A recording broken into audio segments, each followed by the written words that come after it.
우리 말씀을 시작하기 전에 광고 먼저 하나 드리겠습니다. 오늘 예배 후에는 우리 봉사위원회에서 우리 교회 바닥에 왁스칠을 좀 해야 된다고 합니다. 이게 주기적으로 해야 되는 일인데 마치고 집에 가시기 전에 의자를 이렇게 끌면 안 되고 이렇게 들어서 뒤로 쫙 옮겼다가 또 앞으로 옮겼다가 하면서 작업을 해야 되니까 그 일에 좀 협조를 해주셨으면 좋겠습니다.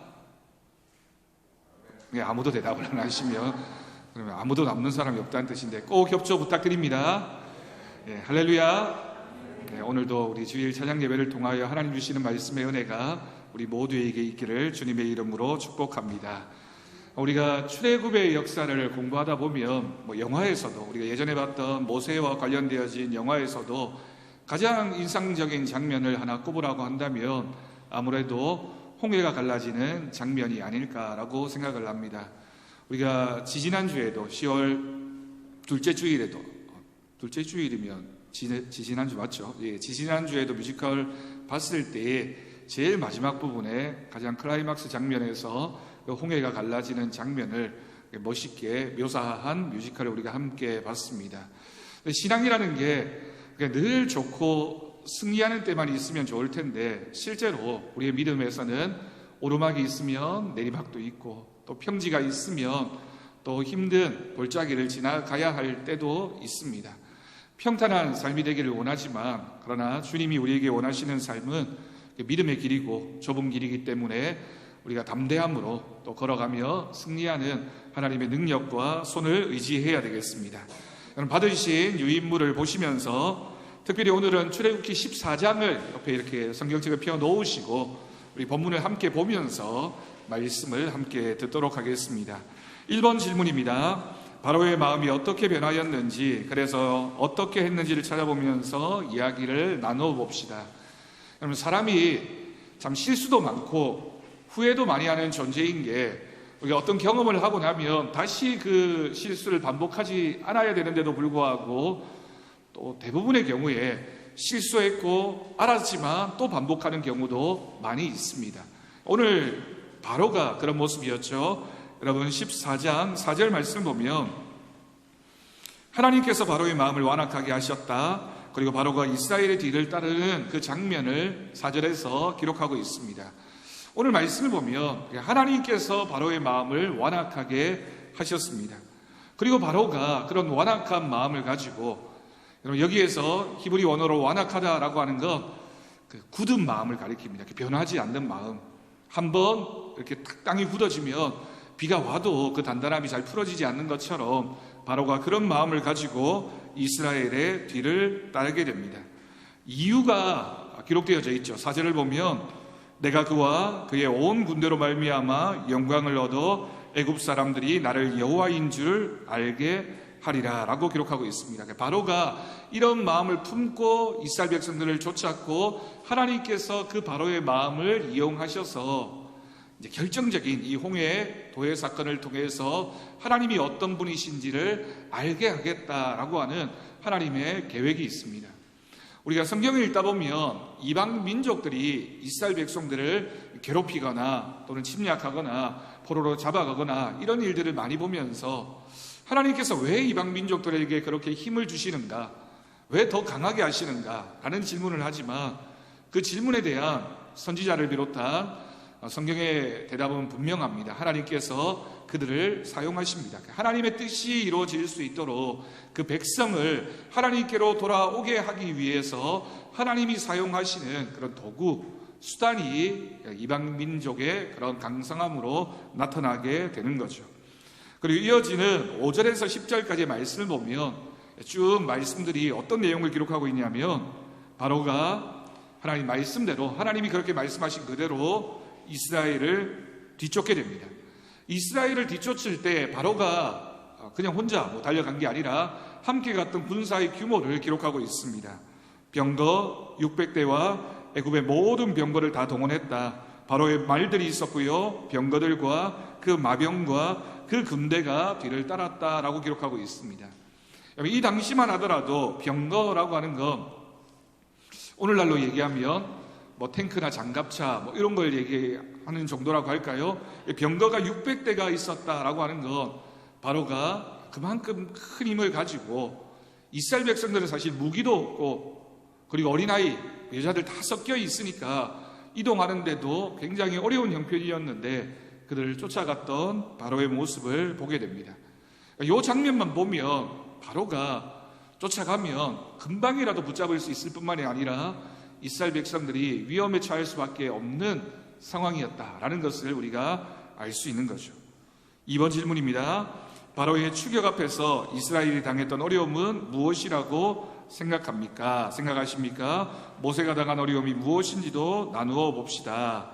자, 2절과 3절 말씀을 보십시오, 여러분. 14장 2절과 3절 말씀을 보면 이스라엘 백성들이 진을 쳤습니다. 한 번에 이렇게 계속 도망갈 수는 없는 거니까 도망가다가 진을 치기도 하고 장애물을 만나면 도망가는 것을 멈추고 진을 쳐야 됐는데 어디에 진을 쳤다고요?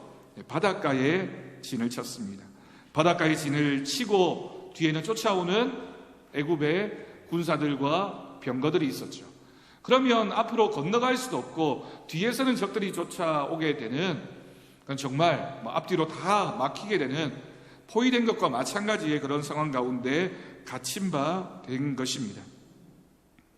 그런 상황에서 이스라엘 백성들이 할 수 있었던 일은 10절을 보십시오. 10절을 보면 이스라엘 백성들이 할 수 있었던 일은 이스라엘 자손들이 심히 두려워했습니다. 두려운 마음을 가졌고요. 그들이 할 수 있었던 것은 여호와께 부르짖는 것이었습니다. 여기까지만 보면 이스라엘 백성들이 부르짖는 건, 기도하는 건 정말 당연하고 가장 최선의 방법이라고 할 수 있습니다. 그러면 이스라엘 백성들이 잘했다라고 말할 수 있는데 안타까운 건 바로 11절에서 이스라엘 백성들이 부정적인 모습도 드러내게 되죠. 11절을 보면 이스라엘 백성들이 모세를 향해서 왜 우리를 비난을 하네요. 왜 우리를 애굽에 매장지가 없어서 광야에서 죽게 하느냐. 여러분, 이 말의 뜻이 뭘까요? 애굽에 매장지가 없어서 우리를 이 광야에서 죽게 하느냐. 너 때문에 우리가 이곳까지 와서 죽음을 맞이하게 된다. 네가 책임져야 된다. 이런 뜻이겠죠. 왜 우리를 애굽에서 이끌어내었느냐. 우리를 내버려 두라. 우리가 애굽 사람을 섬길 것이다. 그럼 얼마 지나지 않았습니다. 그렇지만 다시 돌아가겠다. 차라리 우리가 애굽의 노예로 애굽 사람을 섬기는 것이 광야에서 죽는 것보다 낫겠다라고 이스라엘 백성들이 모세에게 항변했습니다. 여러분, 이 장면에서 일어났던 이 일들이 그냥 이 장소에서 한 번으로 그친 것이 아니라 사실 우리가 출애굽기나 그 뒤에 모세오경을 쭉 읽으면 끊임없이 이스라엘 백성들이 이 말들을 반복하게 됩니다. 불평하고 원망하게 되죠. 어떤 때 불평하고 원망하게 됩니까? 먹을 것이 없을 때. 또 먹을 것을 주시면 왜 만나만 주시냐고. 애굽에서는 부추도 먹고 마늘도 먹고 성경에 보면 그런 표현들이 나오죠. 이것저것 이렇게 다양하게 먹었는데 왜 우리가 여기 와서 이게 지겹도록 만나만 먹어야 되냐고. 하나님이 메추라기를 주셔도 고기가 없다라고 불평을 하는 하나님이 메추라기를 주셔도 만족하지 않았습니다. 물이 없어도 돌아가자고 하고 적들을 만나도 또 돌아가자고 하고 그럴 때마다 모세를 원망하고 불평했습니다. 우리식 표현으로 하면 모세가 참 속이 시끄러웠을 것 같아요. 스트레스로 분명히 암에 걸렸든지 뭔가 문제가 사단이 났음이 틀림이 없는데 모세는 꿋꿋이 이스라엘 백성들을 이끌고 가나안 땅을 향해 가게 됩니다. 불평과 원망이 이스라엘 백성들의 모습이었다라고 하는 것이죠. 모세도 그런 어려움을 당했습니다. 백성들의 불평을 늘 들으면서 모세가 느꼈던 어려움 중에 가장 큰 어려움은 뭐였을까요, 여러분?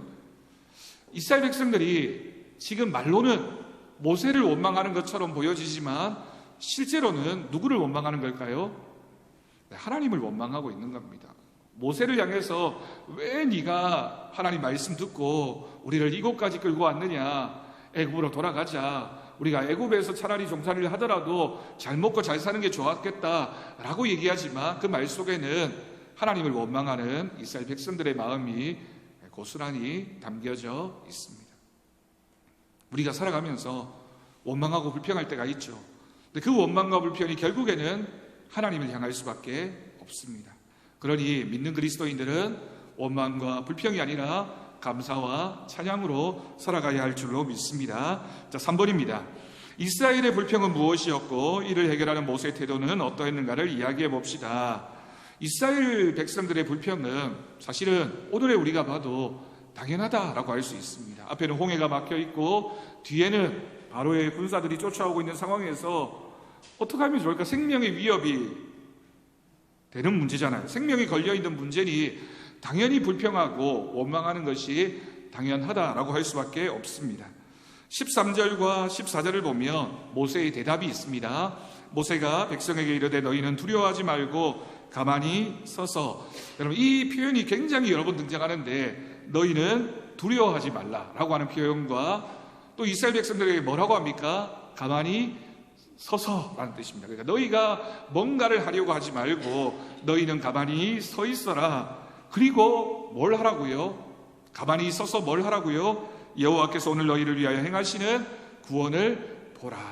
너희는 잠잠히 가만히 서서, 이런 표현들이 굉장히 많이 나오는데 너희가 할 것 없다, 하나님께서 하실 것이다 라고 모세가 대답했습니다. 너희가 오늘 본 애굽 사람을 영원히 다시 보지 아니할 것이다. 여호와께서 너희를 위하여 싸우시리니 너희는 가만히 있을지어다. 아멘.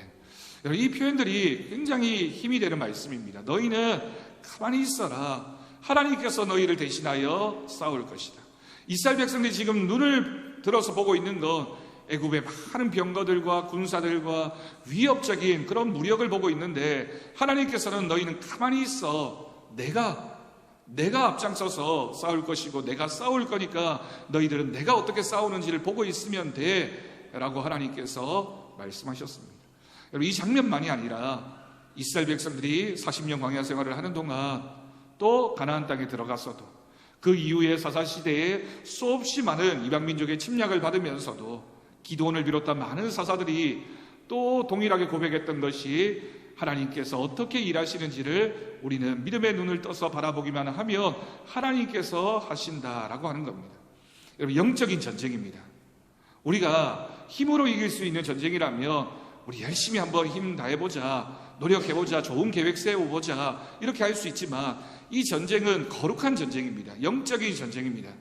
그러니까 우리가 할 수 있는 일은 하나님을 의지하는 것, 하나님만을 바라보고 하나님이 어떻게 하시는지를 믿음의 눈으로 바라보는 것이 이스라엘 백성들이 할 수 있는 일이었다라고 하는 거죠.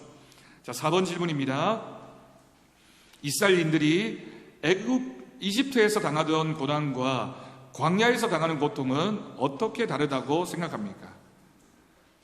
고난과 고통, 단어가 다르네요. 고난과 고통, 같은 말입니다. 고난과 고통이 달랐는데 같은 점은 여하튼 힘이 들었다는 겁니다. 어려웠다는 거고 엄청난 시련을 겪었다라고 하는 거죠.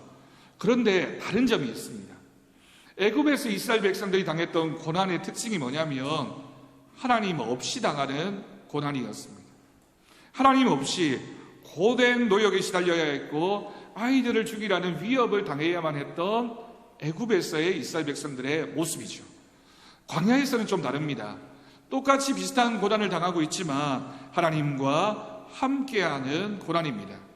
그래서 애국 군인들에게 쫓기고 죽음의 위기를 맞이하고 있지만 하나님 뭐라고 말씀하십니까? 너희들은 가만히 서서 내가 어떻게 하는지를 지켜보라 라고 말씀하셨던 거죠. 여러분 인생은 그렇습니다. 인생은 안 믿는 사람들도 고해라고 하잖아요. 고난의 바다라고 얘기합니다. 다 고통스럽다고 힘들다고 이 고난이 언제 끝날까라고 얘기하는데 우리 믿는 그리스도인들도 사실은 똑같은 고난과 어려움을 마주하며 살아갑니다. 좋은 날도 있지만 어려운 날도 있고 자식 걱정이 없는 집은 돈 걱정을 하기도 하고 돈 걱정이 없는 집은 건강 문제로 걱정하기도 하고 또 건강에 어려움이 없으면 또 다른 문제 여러 가지 문제를 겪으면서 살아가고 있는데 중요한 건 믿는 사람과 믿지 않는 사람의 차이점은 하나님이 있느냐 없느냐, 하나님과 함께 우리가 이 인생의 고난의 바다를 건너가고 있느냐, 하나님 없이 내 노력으로 이겨내려고 하고 있느냐. 이스라엘 백성들이 출애굽한 다음에는 똑같은 비슷한 종류의 고난을 경험했지만 하나님과 함께, 하나님이 함께 하시는 그 징표가 뭐였습니까? 우리가 지난주에도 나누었던 것처럼 하나님께서 그 징표로 보여주셨던 것이 불기둥과 구름 기둥을 보여주시면서 내가 너와 함께한다, 밤에도 너를 지켜줄 것이다. 낮에도 너를 지켜주실 것이다. 이스라엘을 지키시는 자는 졸지도 주무시지도 않는다라는 말씀을 통해서 이스라엘 백성들과 함께 하셨음을 믿습니다. 자, 2번입니다. 사건으로 겪어내기. 여러분이 살아오는 동안에 이스라엘 백성처럼 진퇴양난의 입장에 처해 본 적이 있었으면 그때 경험을 나눠 봅시다. 어떻게 해결했으며 그때 얻은 유익이나 교훈이 있으면 나눠 봅시다.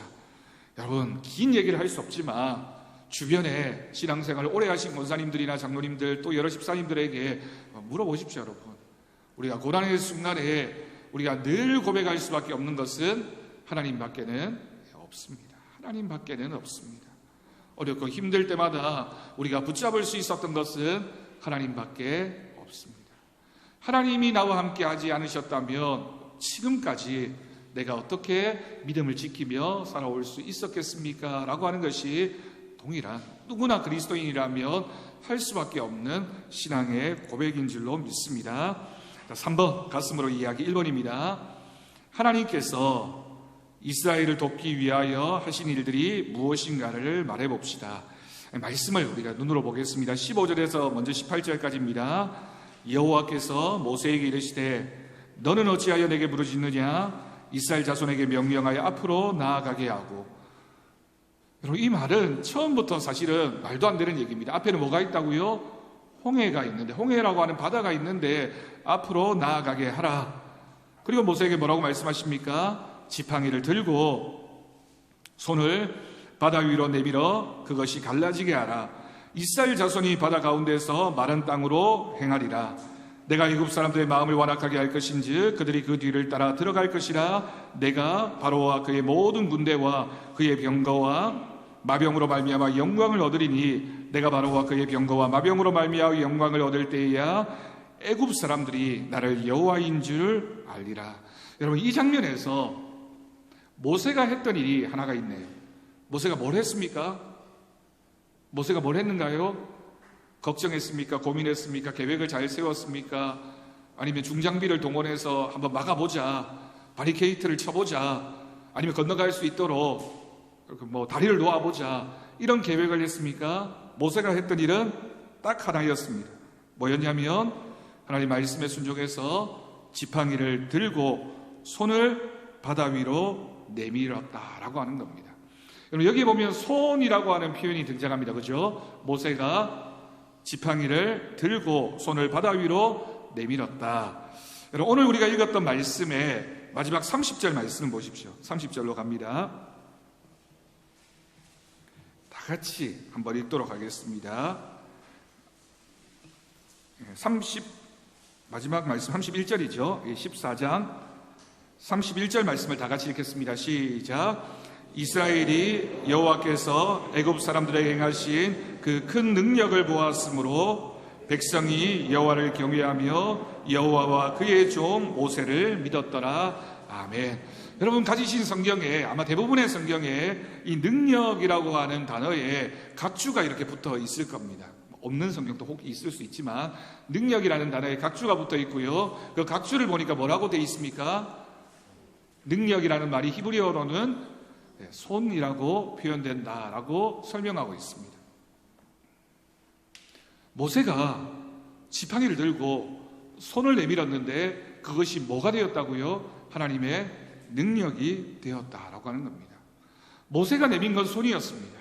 근데 그 손이 모세의 손이 아니라 하나님의 능력이 되었다라고 하는 건 우리 믿는 그리스도인들이 이 땅을 살아가는 동안 우리 힘이나 우리의 능력이 아니라 말씀에 순종해서 하나님이 그렇게 하라고 하시니 손을 내밀면 그 손이 하나님의 능력이 되는 은혜가 있을 줄로 믿습니다. 자, 19절과 20절로 돌아옵니다. 19절과 20절 말씀을 보면 이스라엘 진 앞에 누가 갔다고요? 하나님의 사자가. 원래는 홍해까지 이를 때에는 홍해까지에는 여호와의 사자가 이스라엘보다 앞장서서 갔습니다. 근데 이 장면에서 여호와의 사자가 그들의 뒤로 옮겨가매 여호와의 사자가 옮겨갔을 뿐만이 아니라 뭐도 옮겨갔다고요? 구름 기둥도 앞에서 그 뒤로 옮겨갔다. 구름 기둥이 뒤로 옮겨간 걸로 봐서 이때가 낮이었을까요? 밤이었을까요? 낮이었겠죠. 이건 뭐 당연한 질문이네요. 구름 기둥도 앞에서 그 뒤로 옮겨 애굽 진과 애굽 사람들과 이스라엘 진 사이에 이르러 서니 저쪽에는 구름과 흑암이 있고 이쪽에는 밤이 밝음으로 밤새도록 저쪽이 이쪽에 가까이 못하였다라고 기록하고 있습니다. 그러니까 하나님께서 막으시는 겁니다. 하나님께서 막으셔서 이스라엘 백성들이 애굽 사람들에게 쫓김을 당하거나 어려움 당하지 않도록 그 길을 막으시는 역사를 우리가 볼 수가 있습니다. 자, 2번 질문입니다. 홍해를 건널 때 모세가 한 일은 무엇입니까? 무엇을 느끼십니까? 조금 전에 설명을 드렸습니다. 21절을 보니까 모세가 했던 일은 바다 위로 손을 내밀었다. 21절에서 25절까지를 보면 여호와께서는 큰 동풍이 밤새도록 바닷물을 물러가게 하시니 물이 갈라져 바다가 마른 땅이 되었다라고 하는 겁니다.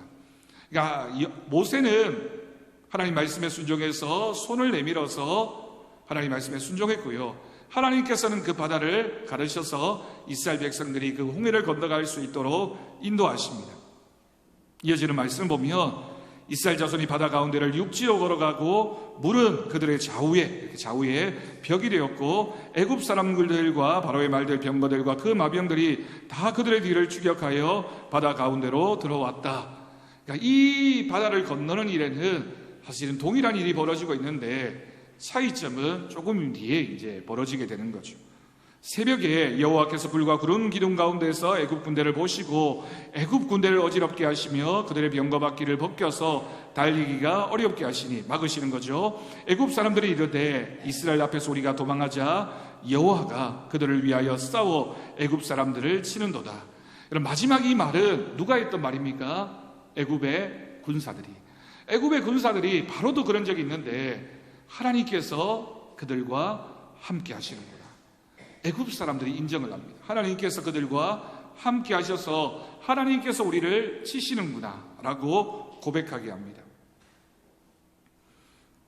자, 3번 질문입니다. 여호와의 사자는 누구이며 구름기둥 불기둥과는 어떤 관계가 있다고 생각하십니까? 14장 19절과 24절을 보고요. 신약시대에 받는 구름기둥과 불기둥보다 더 큰 은혜는 무엇이라고 생각합니까? 여호와의 사자라고 하는 표현이 구약 성경에 굉장히 여러 군데 나옵니다. 하나님의 천사라는 표현도 나오고요. 대부분의 경우에 하나님의 일을 대리하는 천사를 의미하기도 하고 천사가 하나님을 대신해서 그 일을 하기 때문에 사자라고 부르기도 하고 결국에는 하나님께서 함께 하시는 겁니다. 근데 구름기둥, 불기둥이라고 하는 이 표현은 신약적인 의미에서는 뭘 상징하냐면 구름이라고 하는 건 여호와의 임재, 그러니까 변화산에서 하나님께서 임하시자 그들이 정말 앞을 보지 못할 정도로 자욱한 구름 가운데 있었던 것처럼 또 불기둥이라고 하는 것은 성령 강림절 때 마가의 다락방에 모였던 예수님의 제자들이 불이 하늘로부터 임하는 것을 보게 됩니다. 결국에는 이 구름 기둥과 불 기둥은 신약적인 의미에서는 결국에는 성령 하나님을 가리키는 표현이라고 할 수 있습니다. 그러니까 하나님께서 역사하셔서 이 모든 일들 가운데 간섭하시는 모습을 보게 됩니다.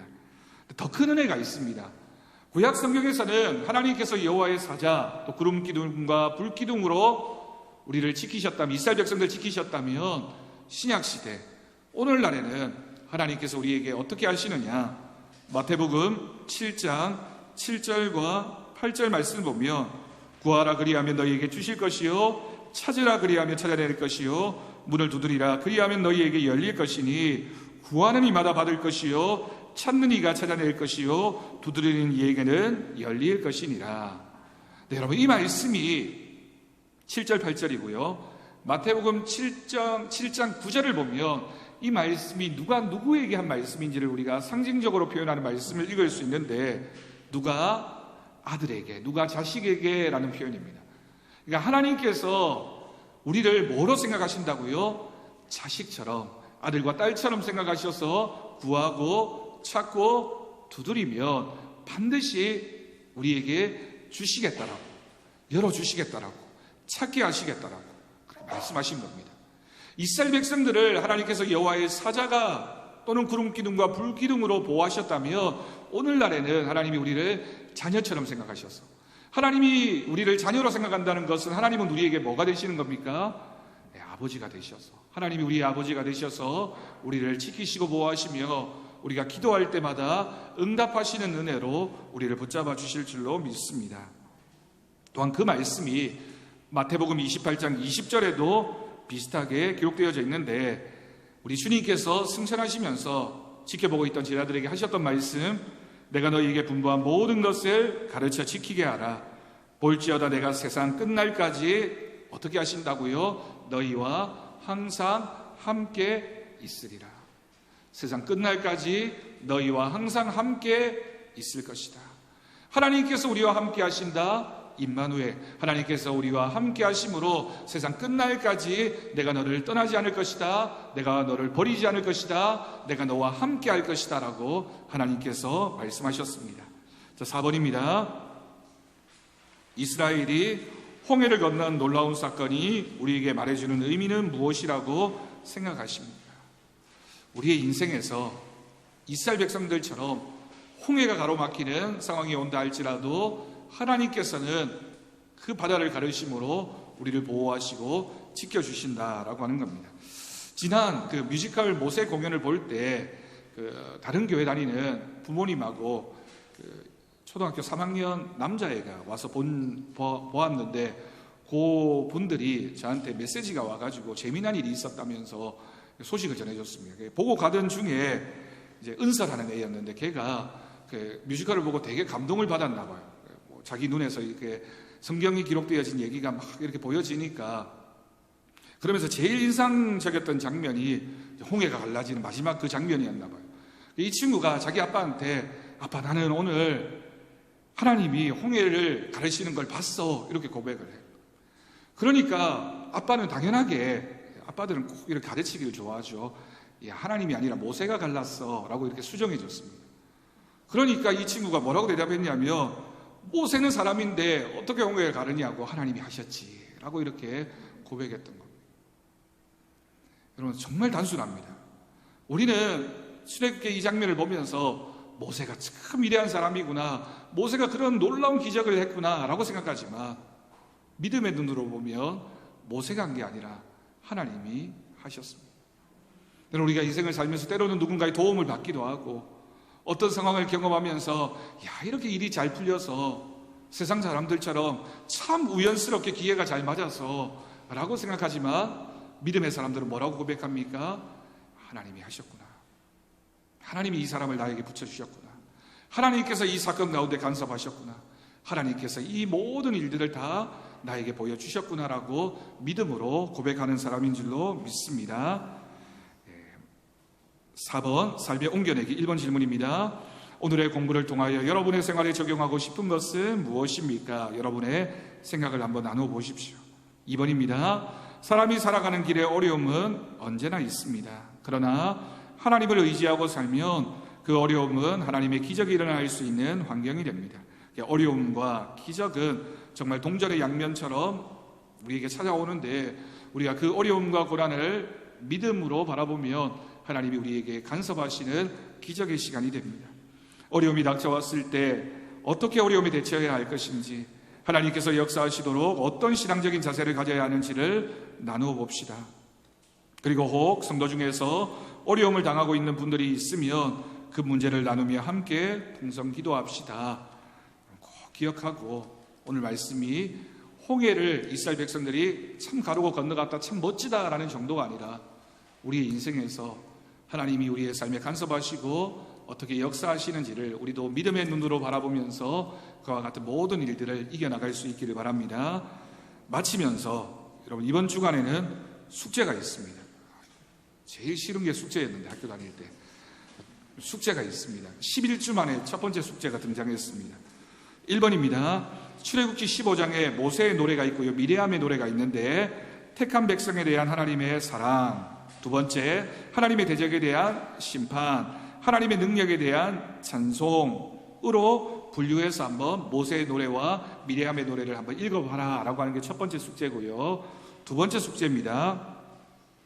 출애굽기 15장 22절에서 17장 16절에는 이렇게 홍해를 건넜던 이스라엘 백성들이 시내산으로 행진하여 가는 도중에 만나 몇 가지 어려운 시험에 대한 기록들이 나와 있습니다.